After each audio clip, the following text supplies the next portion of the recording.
చెరువులోకి మళ్లించడంలో మున్సిపల్ సంబంధించిన అధికారులు కానీ వాళ్ళ ప్రమేయం ఉంది, కావాలని ఇక్కడ మళ్లించారు, అందుకే మత్స్య సంపద చనిపోయిందని చెప్పేసి వార్తలు వస్తున్నాయి, చర్చ జరుగుతుంది. దీని గురించి మీరు స్థానికంగా సభ్యులు కాబట్టి ఏం చెప్తారు?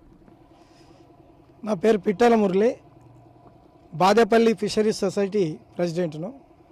1985లో ఈ సొసైటీ ఏర్పడ్డది. అప్పటి చంది కూడా మాకు ఒక 7 కుంటలు చెరువులు, మొత్తం 7 కుంటలు ఉన్నాయి సొసైటీకి.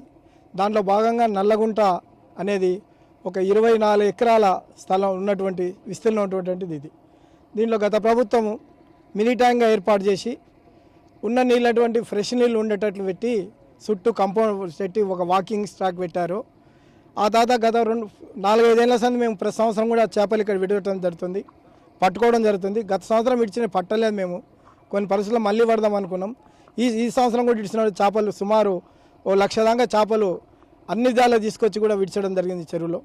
అనుకోకుండా ఈ మధ్యకాలంలో కొంతమంది, అంటే మేము పేర్లు చెప్పదలుచుకోలేదు, కొద్దిమంది కావాలని ఈ యొక్క మత్స్య సంపదను నష్టం చేయాలనే ఉద్దేశంతో వారంతా కూడబట్టుకొని ఈ ఊరికి వెళ్ళి ఉన్న డ్రై నీళ్ళు ఎట్లా పోతున్నా పోకుండా దాన్ని ఒక సాగు చూపెట్టి దీనిలో మలపడం జరిగింది ఊరు డ్రైనేజ్ నీళ్ళు.